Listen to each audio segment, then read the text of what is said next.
studenților, bun găsit la Recrutat în Galați. Vorbim astăzi despre proiecte studențești organizate de Biroul de Orientare și Consiliere în Cariera Studenților din cadrul Universității Dunărea de Jos. Și în sensul acesta, invitații mei de astăzi sunt Marta Bențe, consilier juridic în cadrul Biroului de Informare și Consiliere în Carieră pentru Studenți. Bun găsit și mulțumesc tare mult pentru prezența în platou. Vă mulțumim pentru invitație. Și Bogdan Rodeanu, director al Direcției de Cantine, Cămine și Proiecte Studențești din cadrul aceleiași universități. Bun găsit și mulțumesc tare mult pentru prezența la Digi24. Bun găsit, cu mare plăcere. Vorbim despre Biroul de Informare și Consiliere pentru Cariera Studenților sau în Cariera Studenților. Birou înființat de ceva timp și aș vrea să știu de câtă vreme este el înființat și care a fost scopul pentru care a fost înființat acest birou.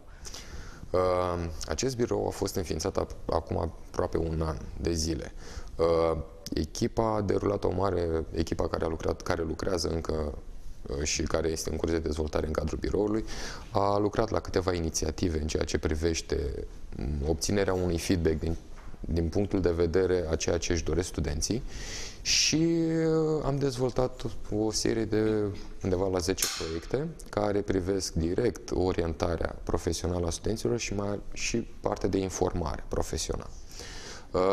Suntem în măsură, în momentul de față, să derulăm proiecte mai ample, să oferim o permanentizare a serviciilor pentru studenți și să le impunem o atitudine proactivă în ceea ce privește poziția Universității Dunărea de Jos față de evoluția lor profesională. Era nevoie de un program de orientare și consiliere pentru studenții Universității Dunărea de Jos? Ați constatat că ei nu prea știu exact ce își doresc să facă în ceea ce privește cariera lor după ce își vor finaliza studiile universitare? Sunt necesare programe de instruire, programe de informare, programe mai ales de orientare în carieră la nivel de întreagă țară. Deci există un mare deficit în acest sens.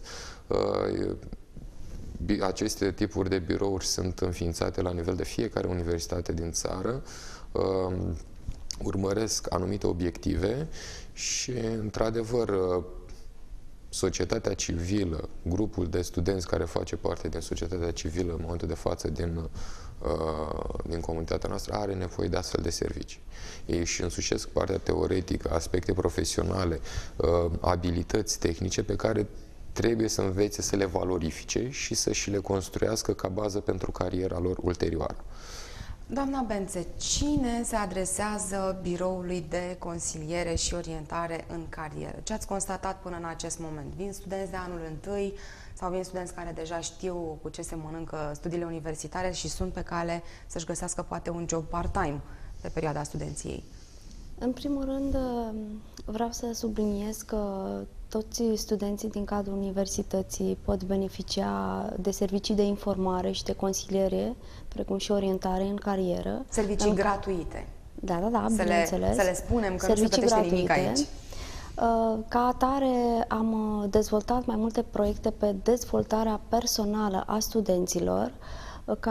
De aceea, seminarele motivaționale, împreună creăm oportunități, un proiect pe care l-am lansat pe 14 octombrie anul acesta, își propune să ofere un program de dezvoltare personală studenților din cadrul Universității Dunărea de Jos din Galați.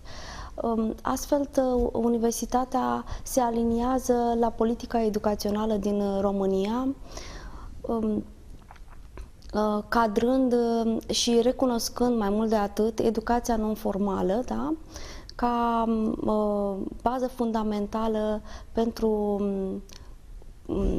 fundamentală a procesului instructiv educativ.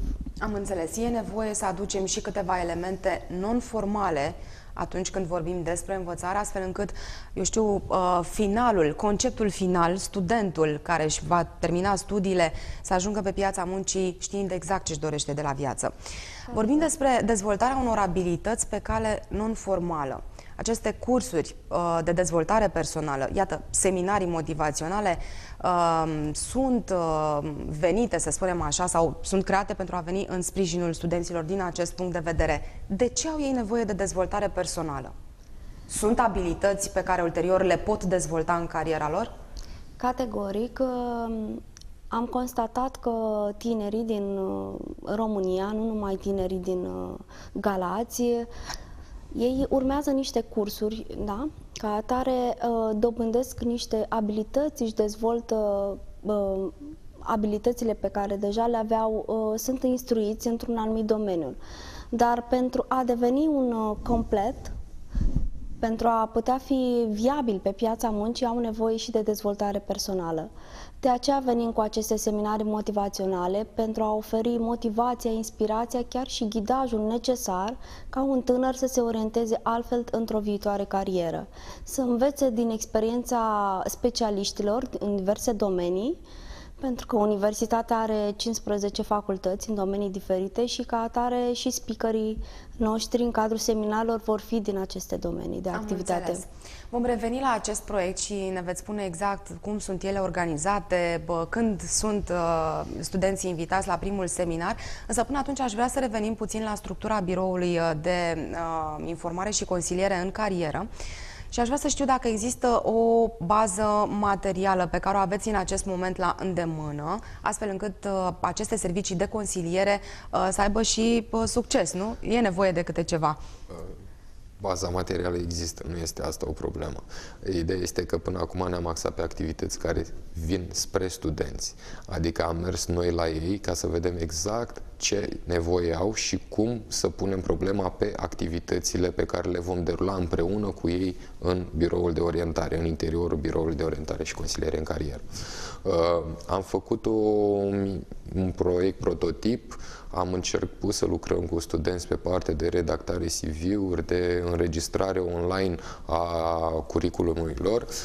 Am văzut foarte importante altfel și utile pentru viitoarea lor carieră. Am văzut cum pun problema și cum e puțin grupul de studenți sau grupul de vârstă, plaja de vârstă 19-23 de ani se comportă un pic diferit față de ceea ce este scris în cărți la nivel teoretic.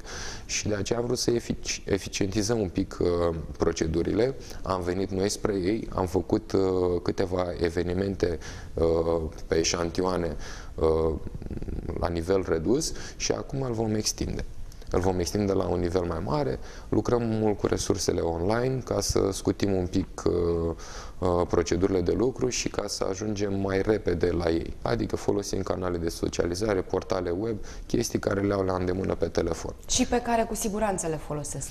Pe care le folosesc, avem și rezultate pe tema aceasta. Pentru că vorbim despre orientarea studenților în viitoarea lor carieră, aș vrea să vă întreb un lucru. Ați constatat până în acest moment, din ceea ce ați desfășurat ca activități până acum cu ei, ce ați constatat? Sunt interesați să se implice în astfel de activități, să zicem, extracurriculare? Ele nu sunt obligatorii, sunt la nivel opțional. Sunt interesați să afle informații despre domeniile în care ar putea activa, despre ceea ce universitatea le pune la dispoziție în sensul acesta. Întreabă? O mare parte din ei sunt interesați, iar cealaltă parte nu știu că sunt interesați. Deci există un grad de dezorientare socială. Dacă pe partea profesională există niște proceduri academice bine puse la punct pe care ei și le asumă, valorificarea lor este un pic dificilă, pentru că în momentul de față societatea civilă nu le mai prezintă exemple de urmat. Nu le mai prezintă sau poate că sunt, dar sunt greu de identificat. Nu le mai aduce în față exemple clare, exemple buni profesioniști, oameni de la care au de învățat, oameni care au valorificat ceea ce și-au însușit la nivel de facultate, cunoștințe profesionale pe care le-au valorificat și au potențat cariera și acum, într-adevăr, nu e vorba că sunt oameni de succes, ci sunt oameni obișnuiți care au un job bun bazat pe niște însușiri academice pe care le-au mixat, sunt oameni care și-au construit familii, sunt middle class-ul din societatea noastră. Și sunt oameni care trăiesc, care produc pentru sistem, care trăiesc bine și care, la rândul lor, vor să-și împărtășească cunoștințele pentru cei care încă nu știu ce să caute și unde să caute. Am înțeles. De altfel, dacă e să vorbim despre această vârstă pe care, acest interval, să zicem așa, 18-25 de ani, avem de-a face cu tineri care în genere, e posibil să aibă și ceva probleme emoționale. E adevărat că au depășit pragul adolescenței, însă mulți dintre ei vin cu un bagaj emoțional, afectiv, care nu de foarte multe ori îi ajută. Și atunci aș vrea să vă întreb, aici, în cadrul acestui birou, pot avea parte și de consiliere de această natură? Aici, partea emoțională, intrăm pe un alt aspect de consiliere, pe care nu știu dacă ar trebui să o discutăm aici, pentru că nu suntem în măsură să pun problema altfel. Dar, într-adevăr, ați ridicat un aspect foarte bine conturat. Există un anumit, nu știu dacă e corect cum spun, dar un anumit grad de imaturitate emoțională. Generațiile 80 și 85 se comportau mai altfel, erau mai prompte, mai pragmatice. Probabil că nu este o problemă locală, este o problemă națională. Sunt mai puțin instabili și se focusează mai greu pe anumite aspecte care sunt esențiale pentru ei. Mai ales când vorbim de orientare și consiliere în carieră, își pierd puțin interesul pentru ceea ce urmează să facă. Orientarea și consilierea, haideți să încercăm să o facem pe niște căi care nu neapărat că sunt neconvenționale, dar sunt mai aproape de nivelul lor de înțelegere, de instrumentele pe care le folosesc, de partea de online, de partea de canale de socializare, de partea de stil de viață, astfel încât să fie mai ușor ingerate, asimilate și, de ce nu, poate tragem acolo, punctăm niște semnale de alarmă pe care le sunt de folos la un anumit moment dat. Am înțeles. Revenim la seminariile motivaționale, cele pe care de acum încolo le veți organiza. Haideți să vorbim și despre primul seminar. Când va avea loc, unde va avea loc, cine va veni să le vorbească studenților?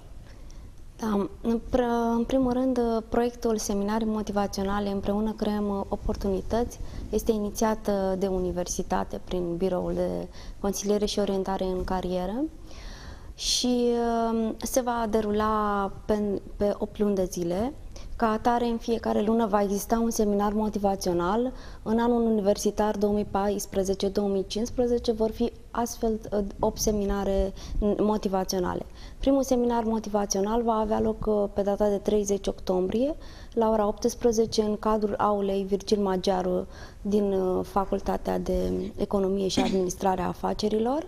Iar primul nostru invitat, ca și speaker motivațional, este domnul Petre Lupul, specialist în marketing, management și vânzări de aproximativ 10 ani de zile. Este și fondatorul și liderul agenției de marketing Oferte Unice din Galați. De asemenea, mai are încă 2 magazine. Este speaker motivațional de 5 ani de zile, vorbește nu numai tinerilor, chiar și viitorilor antreprenori. Sau celor care sunt deja antreprenori, dar vor să-și dezvolte afacerea mai mult. Categoric. Iar înscrierea se face pe site-ul Campus UGAL. Avem un formular de înscriere și inclusiv acest formular de înscriere ne ajută foarte mult să vedem ce așteptări au tinerii studenți, deoarece avem un câmp care se numește motivația lor. Pentru care doresc să participe la acest seminar. Da? Iar după terminarea fiecărui seminar motivațional, ei vor avea acces la un formular de feedback și astfel noi vom conștientiza mult mai bine și vom vedea mult mai bine ce nevoi au ei, ce așteptări au ei și în funcție de acest lucru vom adapta de fiecare dată să aducem speakeri din domeniile de interes. Să punctați exact ce interesează categoric. Pe ei. Doamna Bențe, ce ați constatat până în acest moment? Bănesc că au fost câteva înscrieri până în momentul de față, ele vor mai veni. Ce ați constatat? Ce își doresc studenții? Își doresc că majoritatea dintre ei deci nu au încredere în ei. Deci despre asta este vorba. Avem o problemă la nivelul de self-esteem. Da, exact. Unii dintre ei au anumite afaceri micuțe, de gen handmade-uri, și au nevoie de ghidaj, cum să-și dezvolte mai bine afacerea, au nevoie de ponturi la specialiști. Alții dintre ei consideră că încă nu și-au ales o carieră, deși sunt în ultimul an de facultate. Cam așa sună majoritatea motivațiilor. Oricum, Fiecare seminar motivațional va fi înregistrat și urcat pe canalul YouTube Proiecte Studențești și ca atare apoi postat pe site-ul Campusul GAL, deoarece dorim ca foarte mulți studenți, adică aproximativ 12.000 de studenți, să aibă acces la această informație, la această pastilă de motivație, de inspirație, pentru că acesta este și scopul proiectului, să oferim o altfel de perspectivă asupra vieții, să îi să-i atragem în a analiza obiectiv teme cu, de exemplu, cum poate ajunge de la obiective la rezultate, cum pot să treacă peste anumite bariere, atât de, nu știu, de mentalitate, de atitudine, să ajungă la ceea ce își propun ei în viață, din punct de vedere profesional, în primul rând. Ori toți speakerii motivaționali merg, în primul rând, pe dezvoltarea lor personală, prin propria lor experiență, deoarece una este să vedem o persoană care a reușit în viață, dar să nu cunoaștem ce pași a trebuit să facă să ajungă la acele rezultate. Da, de multe ori considerăm că pur și simplu a avut noroc și atât. Da, dar nu. În spatele acestui noroc pe care îl vedem cu toții, corect, se ascunde o muncă, perseverență, nu știu, lucruri mult mai profunde decât doar norocul. De cele mai multe ori esențiale pentru dezvoltarea unui individ. Categoric. Revenim la studenții care ar putea sau nu să fie interesați de diverse activități extracurriculare, de diverse evenimente care se organizează fie la nivel de universitate, fie la nivel de campus. Domnule Rodanu, de multă vreme intrați în contact cu studenții care stau în campusul Universității Gălățene. Ce ați constatat în ceea ce îi privește? Sunt tentați să se implice în activitățile organizate de Direcția Cămine Cantine? Sunt implicați în activitățile acestea care, într-un fel sau altul, le dezvoltă tot soiul de abilități pe care ulterior le pot pune în practică într-o viitoare carieră? În momentul de față lucrăm instituțional cu un grup de vreo 70 de voluntari. Deci avem înregistrați în cadrul universității prin Direcția Cămine Cantine un număr de 70 de contracte de voluntariat. Voluntari în sensul în care colaborăm permanent în ceea ce înseamnă partea administrativă, de administrarea campusului universitar sau parte de dezvoltare, mici activități pentru studenți. Dar ei sunt implicați direct în aceste activități? Sunt implicați direct, unii dintre ele chiar le și coordonează. Noi apreciem în permanență spiritul practic și inițiativa din partea unui student și le punem la dispoziție toate resursele pentru a dezvolta activități pentru studenți împreună cu studenții aici în Universitatea Dunărea de Jos din Galați. Sunt ca și procentaj, discutând de număr de studenți care sunt dispuși să participe la astfel de activități, nu prea s-a modificat în ultimii ani. Deci există un nivel constant de voluntari care vin frecvent și cu care lucrăm. Deși până acum nu exista o lege a voluntariatului și atunci ar fi putut fi mult mai puțini studenți implicați în astfel de activități. Legea voluntariatului ne ajută pe noi să le creăm un mediu semiprofesional, dar totodată un mediu care le poate fi recunoscut pe viitor în fața unui angajator. Le dă o credibilitate. În momentul în care ai un contract de voluntar semnat cu Universitatea Dunărea de Jos din Galați, înregistrat, pus la punct legal și cu o evaluare scrisă pe el, dacă și-a îndeplinit cum trebuie atribuțiile, în momentul respectiv, după ce termină facultatea, omul respectiv, revin la elementul credibilitate, dă altfel în cadrul unui interviu și se prezintă altfel. Numai faptul că a încercat să experimenteze practic câte ceva din ceea ce a învățat la școală și tot atrage atenția plăcut unui agent economic. Experimentează mult pe linie profesională, pe contact cu un sistem de lucru, cu niște proceduri, cu un mediu juridic, a unei persoane juridice, deci contactul și jobul acolo. Sunt copii valoroși, sunt studenți care se implică, noi suntem mulțumiți de numărul lor, dar în ceea ce ne privește, considerăm că trebuie să aducem să generăm cât mai multe inițiative care le sunt în folosul studenților și probabil că în momentul respectiv vom antrena din ce în ce mai mulți. Cât la sută din activitatea pe care o desfășurați în cadrul acestei direcții o puteți lăsa către voluntari? Nu prea putem să lăsăm către voluntari, dar sunt voluntari care lucrează cu noi, studenții din campusul universitar. Se constituie ca o rotiță importantă în ceea ce privește tot angrenajul de funcționare a campusului universitar.